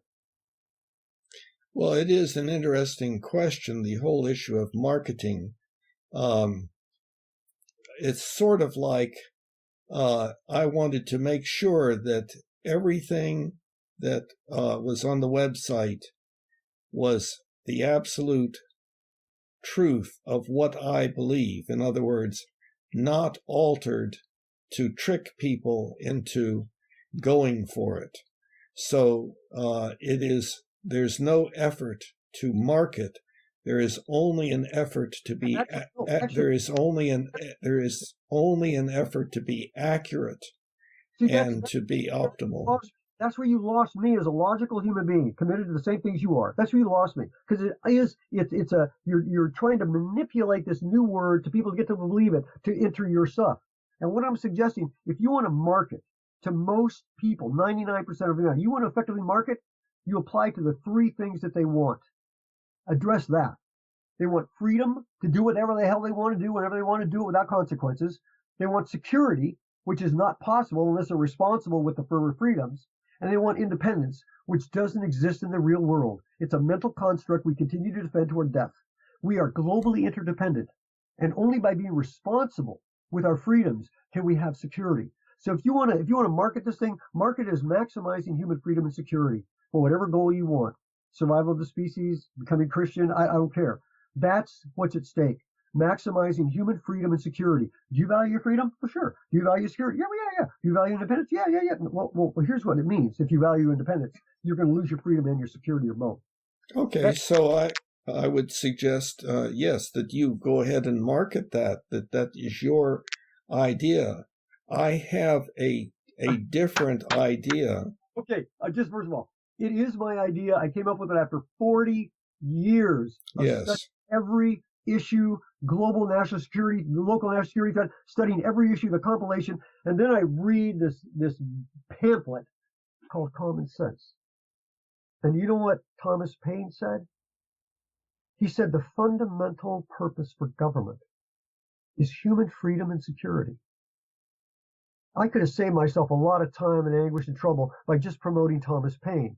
But now, since nobody really listened to him, I have the documentation on every single human freedom and desire in the world and how it's going to impact you and culture and the nation and the world if you don't hold fundamental principles or are responsible with your freedoms. There is no arguing against this. This is the reality that my studies have captured. I've had to change many of my ideas in the process to actually be in tune with these fundamental principles, the maximizing their freedom and security. It requires responsibility in our freedoms. And it requires our shedding this concept, this stupid, idiotic concept of independence. It just so happens Albert Einstein said the same thing 50 years ago. And I can show you that quote if you want it. So these are not my ideas.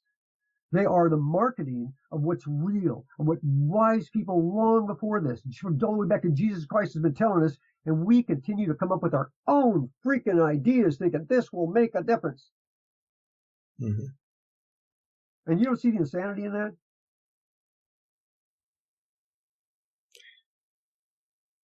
I think that it's important for us all to work on the issues that you are talking about and that I am talking about. And I think it's important for us to share and compare our ideas with the idea of really understanding each other and thereby developing an even deeper kind of wisdom or understanding. I think that is indeed very important.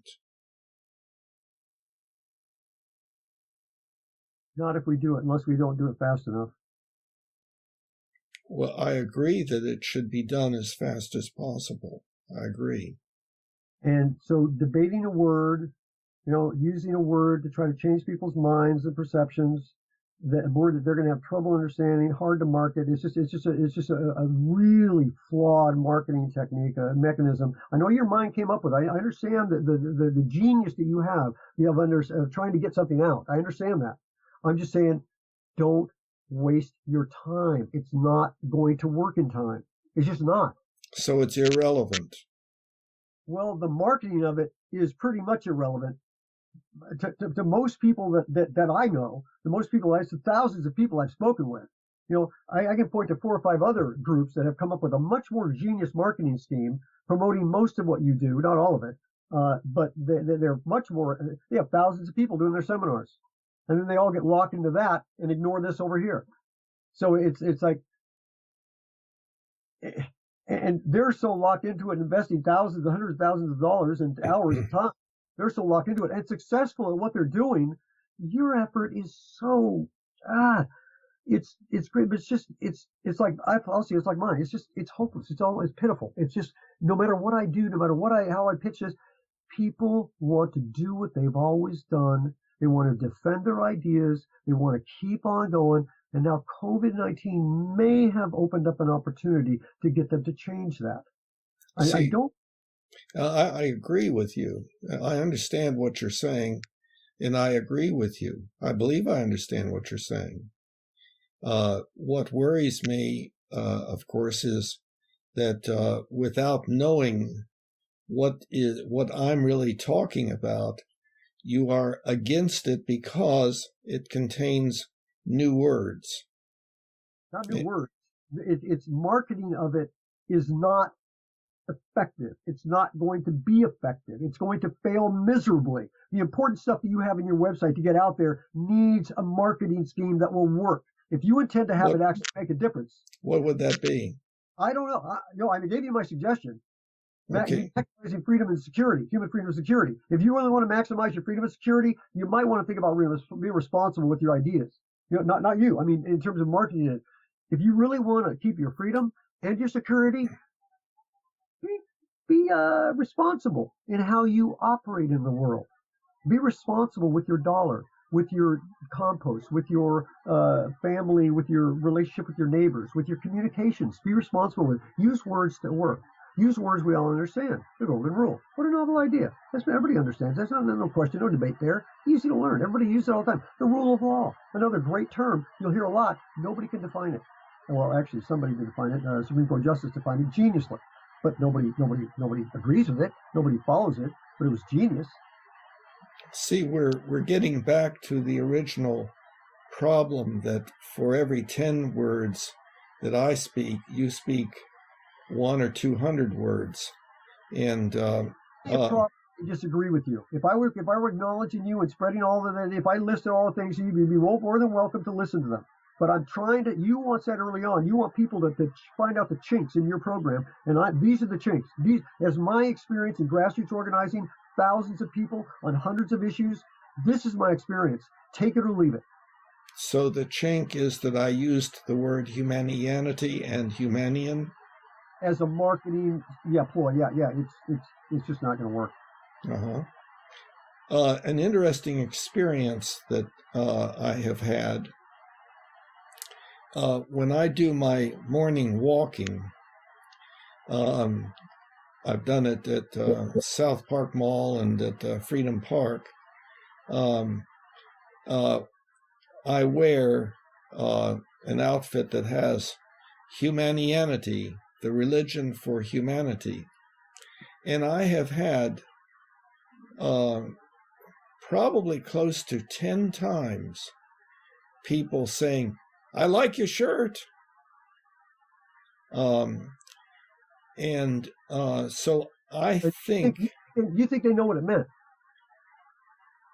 I think that they did not know what it meant specifically, but they grasped enough of the idea to realize, yeah, that's really what we need. Oh God, come on, no, that's reaching. That's reaching, Bill. That's reaching. Could be. They don't know what it means. Here's another thing to try on your shirt. Why do you think they do it? I've done marketing with T-shirts lots before. When you get people to stop and ask, "What does that mean? What do you mean by that?" That's different. Well, it's different. What do you mean by it is different than I like it. Well, why would these people be saying? Why would they? Bill, they don't even know what it means. They haven't visited your website unless they have. What do you think is their reason for saying that they like it? Maybe they're lonely. The Surgeon General said the greatest disease we face today, this is before 9/11, or before COVID-19, is loneliness. People are lonely. People are looking for a connection, a human connection. Oh, that's interesting. Let me talk to this guy. No, it's not. Listen, when you're walking. Yeah. So that, human connectedness. I think that is indeed what people. Do this on a T-shirt. See what it gets you. SDGs. Not STDs or GDP. Put that on a T-shirt and see who stops and talks to you. SDGs versus STDs versus GDP. That to me is like, whoa. And that's like, whoa. Or just the number 435. Do you know the significance of 435? No. Okay, there's 435 members of Congress in the United States. And if there were just 10 people in every congressional district who understood your website, we could literally change the world. 10 people, that's all it takes. 10 people, that's 4,350 people in 435 congressional districts. That's a number worth looking at. So here's what I would like you to do when you go out for a walk now. Take a plastic trash bag, and don't even get a trash, get a used mulch bag, whatever you can, and pick up trash as you go. Just pick up trash. Find out what invasive species are along the road and pull them out. You want to make a difference? People go, hey, what are you doing? Oh, I just started to clean up the neighborhood. You want to help? You know, oh, now they take out this invasive species that's killing all the natural plants around it. Want to help? You know, do something. Well, see, there are many, many ways to do something. I'm not disagreeing with that. It's the only thing. I am doing something also. By writing? I'm sorry? By writing? By your website? More than just writing. I spent several thousand hours developing the belief manual. And I am not a tech person, so I had to learn HTML, PHP, MySQL. And I did not use a template. No, you did a good job. You did a really good job. I give you that. You've done a great job on the tech stuff. Really, really good job. I'm impressed. Seriously. But you haven't explored the belief manual. No, I actually went through it. I tell you, I did. I have gone through it. Okay. Did you register? I think I did. What about 2 hours of study haven't you listened to? I told you I'd spent at least 2 hours going through your stuff, analyzing it and making notes on it. And I thought, wow, this is just it's all good stuff. You know, there's a few things I disagree with, but no, it's just not worth the time. You know, it's just, I can get this. I've got what is your username in the belief manual? It would be either Trilemma Man or my name. Yeah, well, neither of those. You haven't registered in it. Okay, well, I probably won't then. You know, I probably won't. Oh, but you're recruiting me right now for a cause that I see is going to crash and burn. Why would you do that? Well, because I think that the odds are not 100% that it will crash and burn, and I think it's a very important effort. You think. I want you to get out of your head and into the real world, not what you think. You mean just agree with you? Well, no, you're free to think anything you want. You're not going to be free of the consequences, and no than anybody else. Okay. Well, this is. You can keep defending what you're doing. Go for it. I'm not going to change you. I get that. But I'm telling you, with all my experience, which you probably should listen to, of grassroots organizing, getting people's attention. I've had close to 1,000 letters to the editor, op-eds, opinion pieces printed in newspapers because of the words I use. And if I brought in a new word, the editors would go, whoa, on with the show. Really? You know? Yeah. So if you want to spread your word, if you want to spread your ideas, which are most are pretty damn good, find another marketing tool. Well, I'm not marketing, but I guess that's not accurate.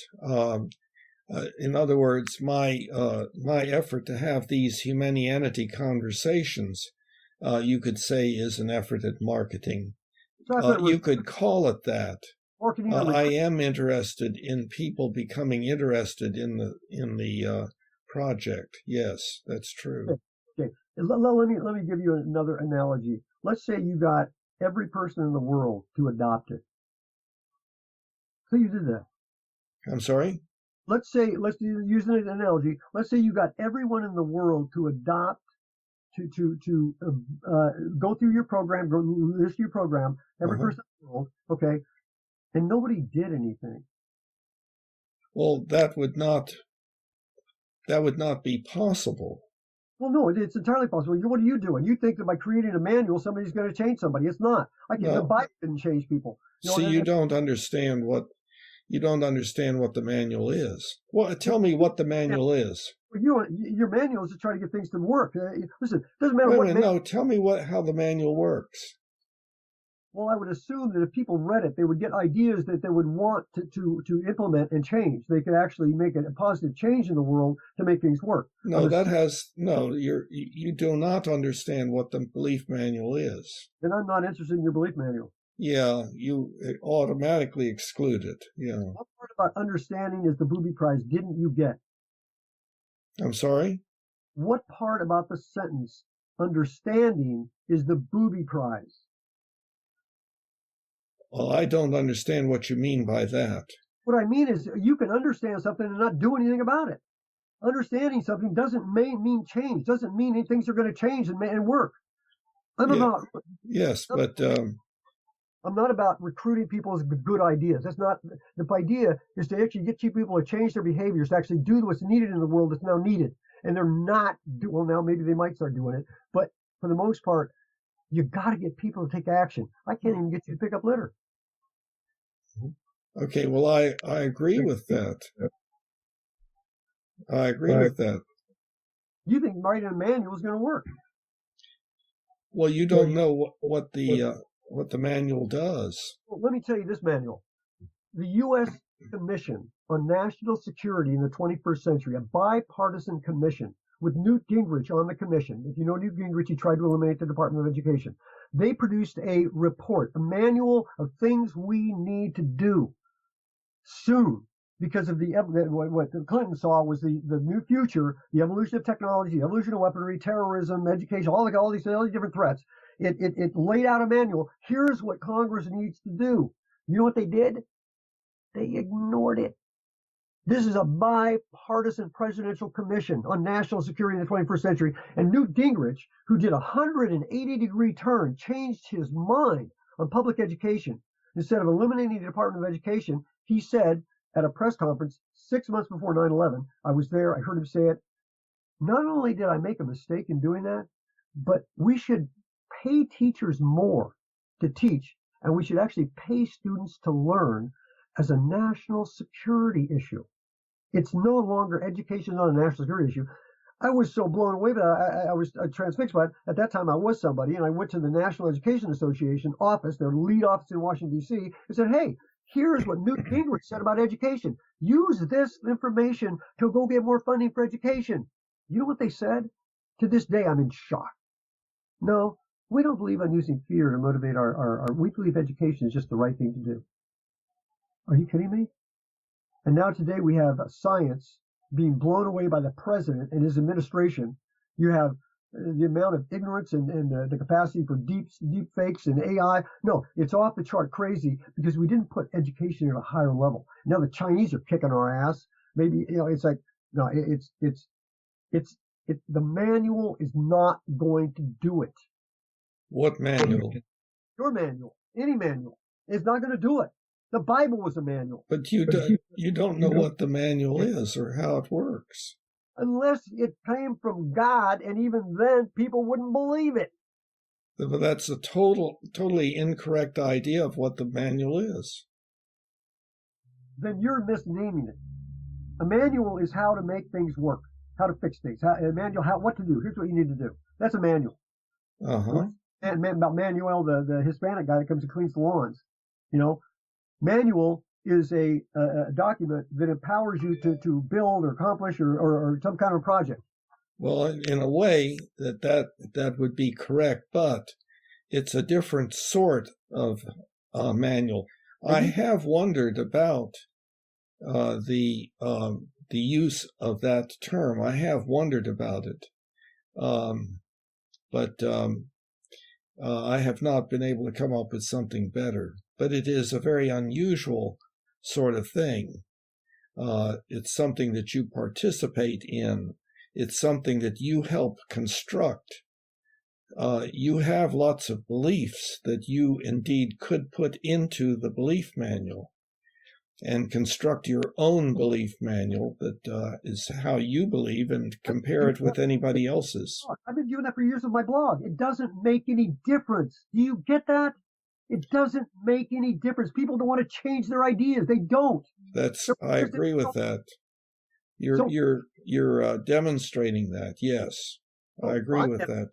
I'm demonstrating it. Dude, you are the premier example of a mind defending a stupid idea, a new word. I'm So it's a serious. stupid idea. I think a new word is a stupid idea for marketing. Yeah, it's just not going to work. And Yeah. you, And I don't agree with that. But you yeah, could be correct.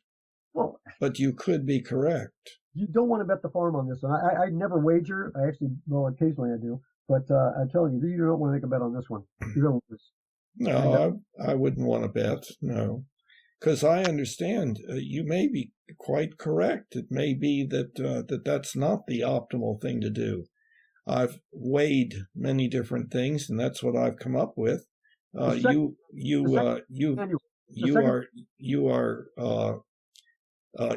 have a different orientation such that you're turned off by just the fact that there are two words that are introduced. And that to you means that it's a stupid idea. No, I said the words are stupid idea. I didn't say the manual was. So, the manual might be great. It might be very big. But if you seriously think a manual of any kind, any printed word is going to change people, man, you are just totally off the rails in terms of reality. You need to get a life. Well, I appreciate your concern, but I believe that you are not correct. However, you may be. That's the mind. It's very uncertain. No, it's not. Your mind is making it uncertain. It's not very uncertain. It's very clear. It's absolutely, to you. Yes, I understand that. To you. And I could show you why it is to me if you want to look at the hundreds of books and reports and papers and all the stuff that we have been told to do, and we don't do it. Mm-hmm. Thousands of things, reports, commissions, bipartisan, scientific, analytical, all of them, manual after manual about what we need to do to make things work, and we don't do it. Right, and I agree. You think yours is going to be different? I'm shocked. Maybe I'm wrong. Maybe I should be worshiping you. Maybe you're from another planet and you actually have this stuff working on another planet and it could be brought here. Maybe. I could be wrong. I don't think so. No, I'm not. There's no reason why you or anybody should worship me. And if the idea is a bad one, it should not be paid attention to. Your opinion is it's a bad one because of the introduction of the two words. It's not clear to me. You say that, it's an excellent website, except that it's not relevant because it's poorly marketed because it uses the two new words or something like that. But I wish that I wish we could have a more balanced conversation in which you really had some interest in finding out what the unusual aspects of this humanity concept and project are. You're working on the assumption that if I did that, if I listened to you long enough, I would roll in what you're doing and change my mind in what all the stuff I've been doing. That it's really, I could actually make all this stuff happen much faster if I understood your manual and really internalized it. Is that what you're saying? Not exactly. I think if you really understood what was there, you would feel like it very much was in tune with what you believe. Now there may be some areas where there is significant difference, but Bill, do you think it's a fundamental principle? Just please understand it. It doesn't matter. It really doesn't matter what we believe. It really doesn't. What matters in the end is what we do. And I don't see you doing anything that would really change the world around you. Whether it's your local garden, your neighborhood, the people that you're in touch with. I don't see that. I don't hear that. All I hear is you wanting to change people's minds. What we do is determined by what we believe. That's the point. What we believe is bullshit. It doesn't matter what we believe. It really doesn't. Okay, here we are diametrically opposed. What we believe determines what we do. Oh, absolutely. That doesn't mean what we believe is right. Correct. So what I do is I look to smart people, geniuses, people who have actually accomplished things to find out what they believe, and I try to implement that into my own life and my practices and educate others on it. That's what I do. I find the wrestlers who have the moves that beat damn near everybody, and I learn them. And if I use them and they don't work, I adapt it to my style. I use things to make things work. That's my modus operandi. Make shit work. And right now the world is falling to pieces at a rapid rate. We can't even grasp it. Yeah. And you're wanting to push a manual to get people to change their minds, to change their behaviors on a timeline that's completely unworkable.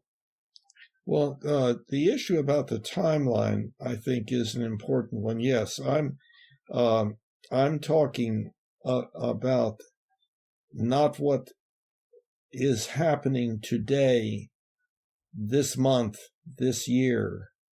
I'm talking historically about our species from thousands of years before to thousands of years in the future, if we don't destroy ourselves, and the possibility that we could live drastically differently on this planet, and what that would take. See, that's what I'm, and I have still not, clarified that. Have you ever read Buckminster Fuller? I'm not sure. You really want to read him because he was doing this stuff 50, 60, 70 years ago. Genius stuff. Genius, absolutely genius stuff. Buckminster Fuller, look it up. Synergy. And what you're saying is it didn't make any difference. It made difference in a few people's lives, and there's a few people who listen and follow it, where it would have made a difference and could still make a difference if we apply what he was talking about then, now. If. It may be too late already. I'm guessing it might be too late, but still, what else are we going to do? That's what we got. But those ideas, there's nothing new. I guarantee you, there's nothing new you're going to present that's going to change people's thinkings and behavior any more than anything else ever been done in the past. I can show you a book right now. It's called Drawdown. It's one of the most popular books out right now. There's people doing conferences all over, 100 different things individuals can do to actually bring down carbon in the atmosphere.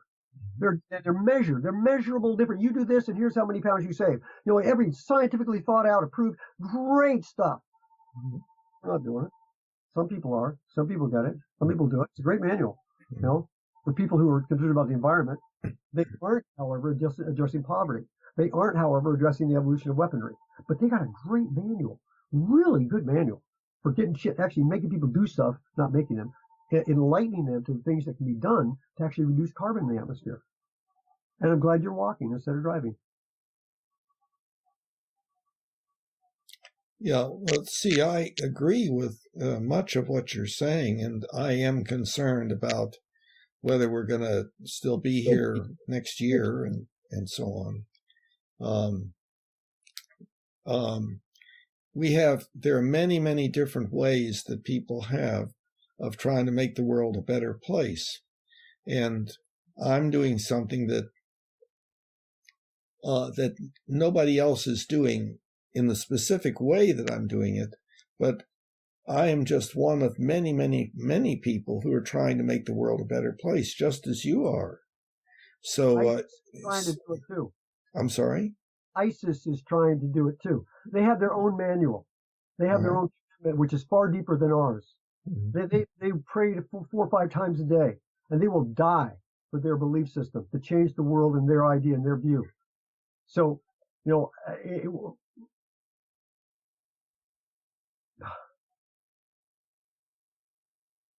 most people want at least their freedom, and they want their security. And I would add prosperity. Most people want those things. If you can market what you're doing in that frame, you will get more people paying attention to what you're doing. But just telling people, asking people, here's the things you can do to change your mind, blah, blah, blah, not going to work. You need to apply to people's self-interest. Our self-interest is we want to do what we want to do, we want to do it. And we don't want to be held accountable for it. Well, in a way, I think I do appeal to the self-interest, but certainly there is the marketing issue that you're talking about. many people would be like you and not want to really study and learn what is there and participate in the various ways that one can participate. Although you are participating, in a sense, you're doing something very valuable in this conversation. So I appreciate that. I wish that we could do more, that we could consider, quote, making progress in mutual understanding. But that doesn't seem to happen, like you're shaking your head. You simply don't get it. Understanding is the booby prize. You just don't get it. You're not listening. Understanding is not the key. It's not the key. Unless you change your actual behavior, what you do in the world, understanding does not make a whit of difference.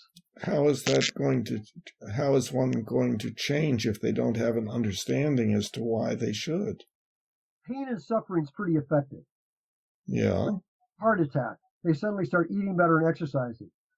You know, when people have a divorce, they usually look at their own examples of what's going on with their own lives. When they have a child die, and for some reason they might do some dipping with their second child.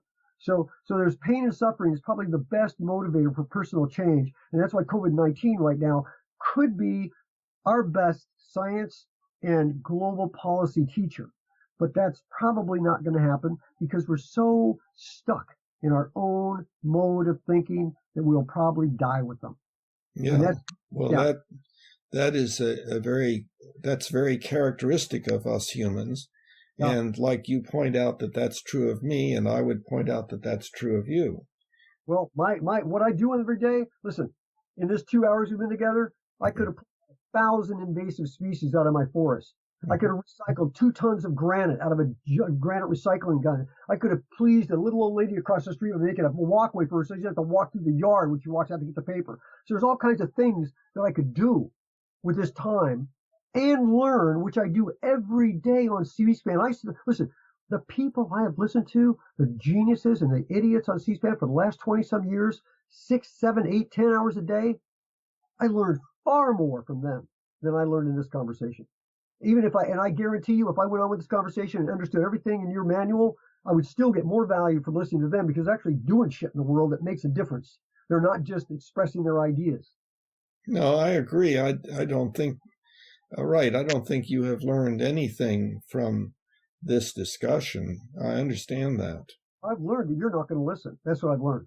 Yeah. You're going to get the key concepts I've been trying to tell you to help you be successful. You're not going to get it. Yeah. You'll keep doing the thing you're doing. That's what humans do. We keep doing the things we've been doing. You'll keep doing it. I guarantee it. I guarantee it. That's what I learned.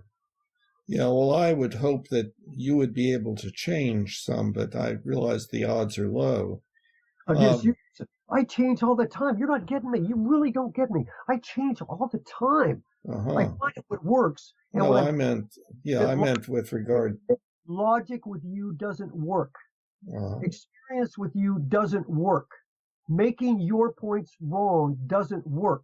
You cannot hear this. You cannot comprehend the possibility that your mind will actually make a mistake. Well, what did you? What did I get wrong besides poor marketing using new words? What else?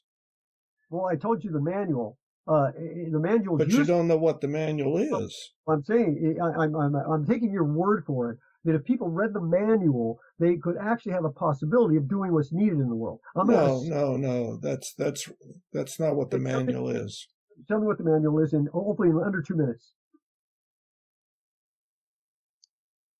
I'm not sure that I can, but I'm going to try.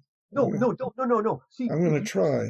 No, don't try. No, you're. Well, see, if you don't let me speak, I can't. I'm going to let you speak, but I want. Okay. This is a learning moment for you, sir. Please listen. Okay. You cannot deliver the heart of what you want to say in under 2 minutes. You're going to lose 98% of humanity. You need to learn a laser talk. Well, this is the heart of my manual. First, it's going to do this. Second, it's going to do this. Third, it's going to do this. Are you interested? That's effective communication. Well, I'm not sure I can do it in 2 minutes, but I'll try. No, that's not. See, that right there really hurts your credibility with me. Yeah. You can't summarize the important thing you've got, this manual that you believe is going to change humanity. You can't summarize that in 2 minutes. I see. No, the belief manual is not going to, quote, change humanity. The problem is that it's a little hard to describe the whole thing, but let me try to do it in 2 minutes. The belief manual is the equivalent of something like the Bible, except the Bible was written long ago and is stuck the way it is. The belief manual is something constructed by you, me, and anybody else that participates. And it's our work on attempting to develop existential and ethical beliefs, consisting then of a basic ethical philosophy that where we put in our beliefs and indicate what we agree with and what we disagree with. And then we take a look at our own belief manual, which is those things that we agree to, and compare it with those of other people, and then discuss with them in the forum why they have differences, and continually work on changing and improving the belief manual. So it's something that is always under construction by you, me, and anybody else that wishes to participate. And it is the basic, it's the work on development of a basic ethical philosophy in conjunction with other people. It's conjoint study. It is a study tool. I think that's under 2 minutes. Okay, very good. No, that's got me a clear idea. So I'm trying to figure out how that's different than what we have done with Christianity in the Bible in terms of its continual evolution. If you read the original in Hebrew and then in the Christian and then Roman text or whatever it was, Latin and then into English and then all the different variations, that it continues to get updated, continues to get informed. Basically the same things, always trying to move ahead. So, or combine that with Wikipedia, this kind of debate forum about defining words and arguing, and kind of this online forum of talking it out and working through it, come to change, without Muslims, without Hindus, maybe with them, without them, I don't know, probably with them, I would hope, and the impenetrable concepts that some of these people will have, and they'll go to their deathbed defending them on an online debate.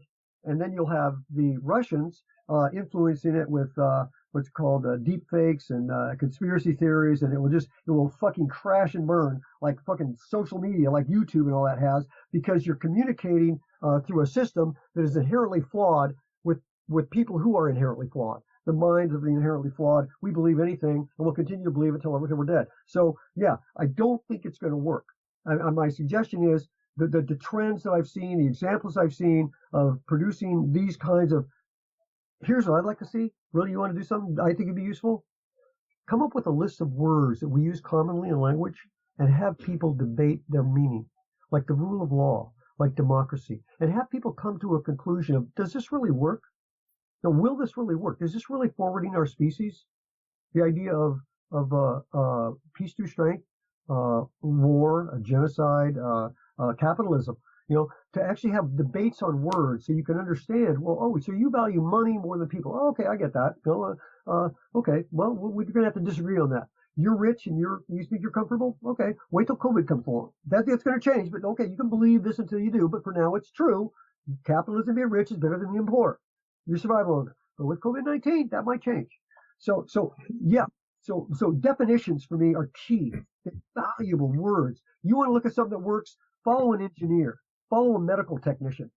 Don't follow a politician. Don't follow a religious person. Don't follow an economic person. They're going to come up with stuff that they have in their mind that they think is genius. No. Engineers test shit. Yeah, well, on the website, it talks about that our ethics currently is primarily poetic, and that what we need is technical ethics. In other words, where words have precise meanings and so on. Sure. There's so much that you and I agree upon. But now, let me check this out. This is our first conversation. Are you up for further conversations? I'm up to it, but I don't get that you're going to incorporate the ideas that I have suggested to you from my own experience and in the real world. I don't think you're going to incorporate them. So what I've done so far may have been a waste of time. And number two, I'm interested in terms of some other idea or insights. I want to learn things. I really do want to learn things that I've never known before. I listen every day on C-SPAN and try to find, I didn't know about that. Let me tell me more about that. And particularly what I really look for is to have my ideas made wrong. It's like when I a wrestling mat, you go out and you try a move, it doesn't work on somebody. Damn, that didn't work. Mm-hmm. Shit. We're going to change it. I'm going to adapt. So here's what I do. I constantly adapt, constantly try to adapt my behaviors and my actions to fit what's needed, what's wanted, and what actually works. Mm-hmm. And unless you are a human being committed to the same thing, I'm not interested in debate. I'm not interested in discussion. I'm interested in progressing human survival on this planet. And I get you're more interested in protecting your ideas, your concepts. So, that's where I'm at. So it's not real clear to me.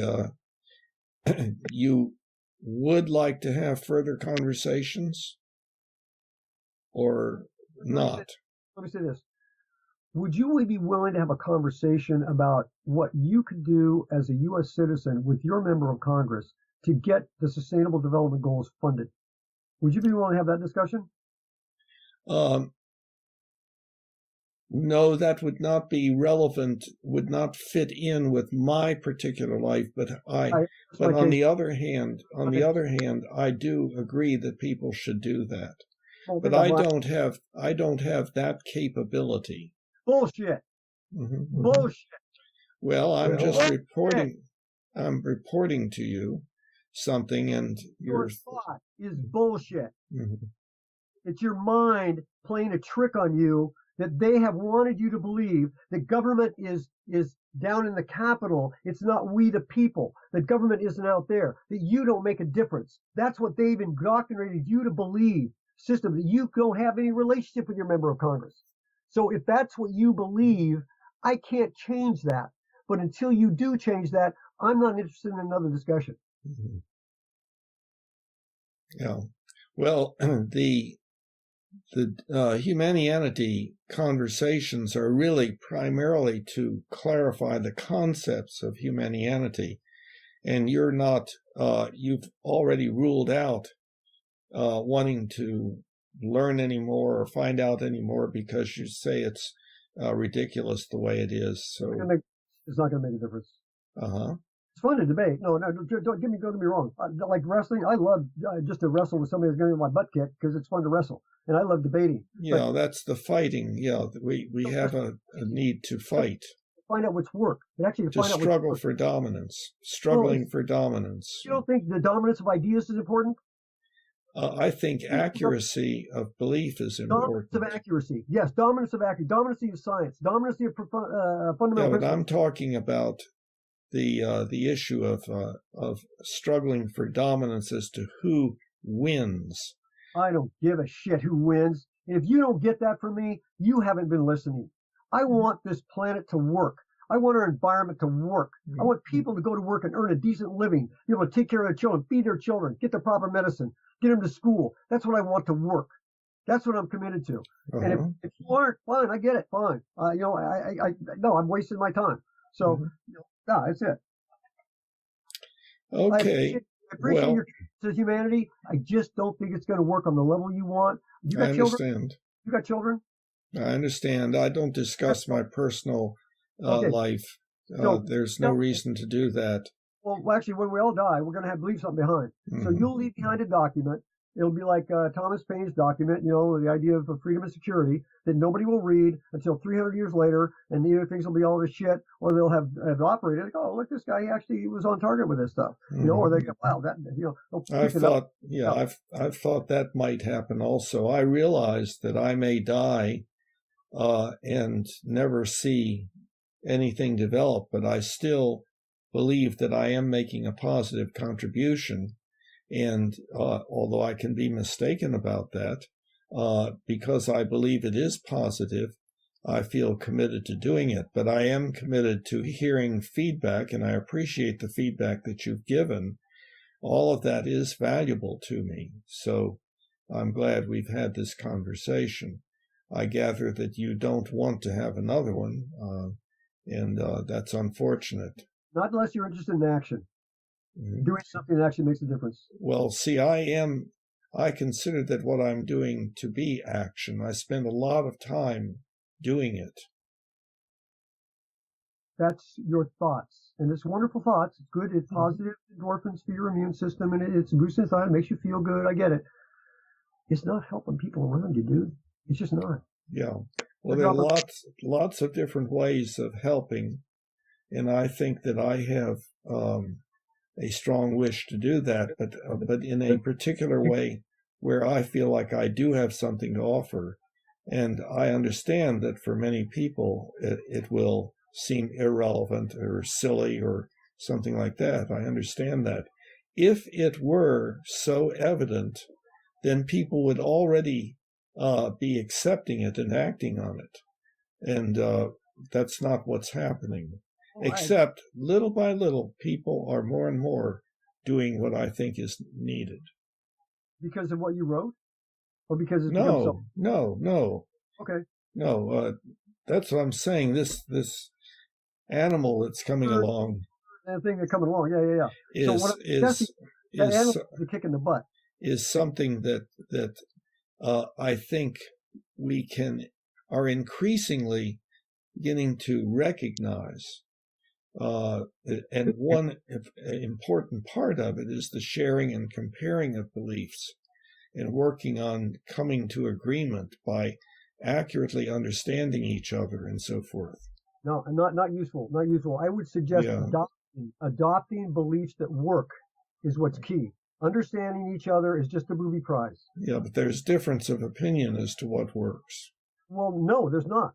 Does it save people's lives? Does it protect the environment? Does it follow the laws of nature and the golden rule? If it doesn't, it's probably not going to work. It's not that complicated. You don't need to come up with a new name for it. Mm-hmm.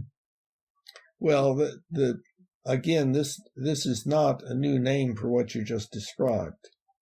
I didn't say it was. What I'm saying is what works. Mm-hmm. What works is doing the right thing. And we know what the right thing to do is. We've had it in manuals for thousands of years. We don't do it.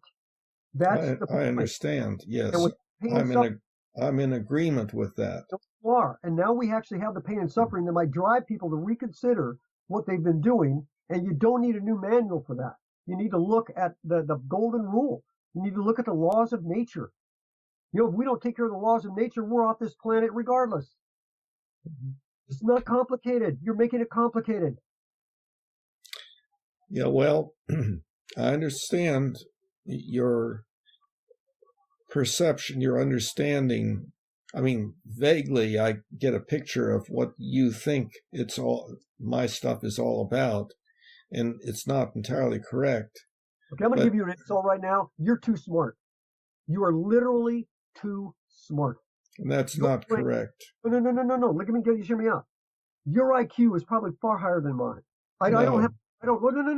I have a high IQ for mechanical aptitude, but for languages, for words, for all that kind of stuff, not very good. Okay. So I have a high mechanical for fixing things. That's what I do. I fix things. Okay. Mm-hmm. So you have a very high command of thought and processing things, processing ideas, creating ideas. Very, very powerful mind.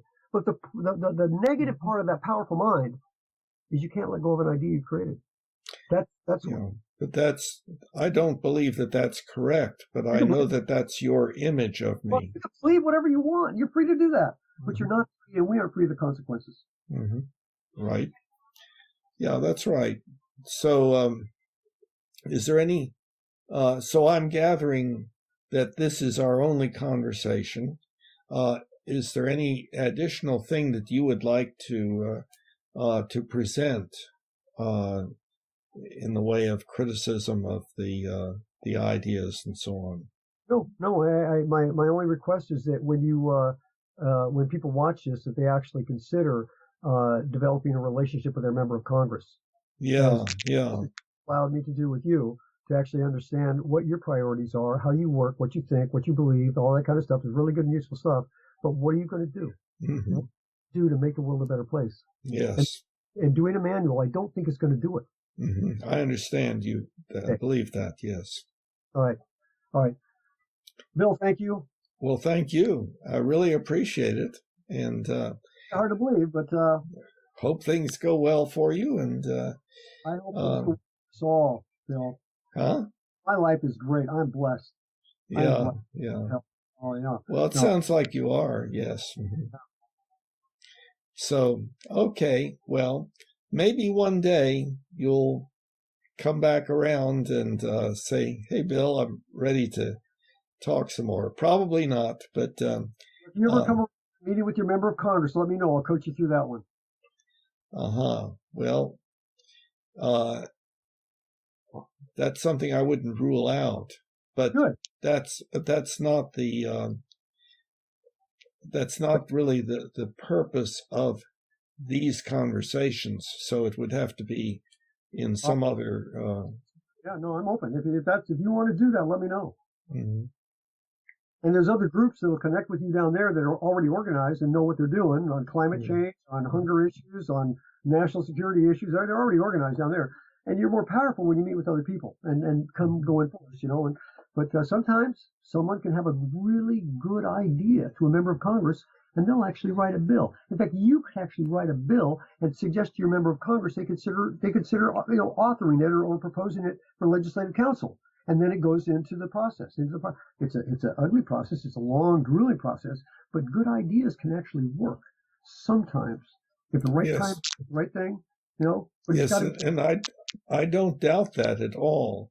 I think that a person doing that needs to have a certain amount of background and knowledge that I recognize that I don't have. So that's not my area. But and I could be wrong about that. Okay. Well, I hope that things continue to go well for you. And again, I really appreciate having had this discussion. And of course, I do go over in my mind what people say. And so maybe something that I have not been able to see in this discussion will become evident to me as time goes on. So, and I always appreciate any kind of feedback, Great, Bill. All right. Okay. Well, you. All right. Take care. You too. Bye-bye.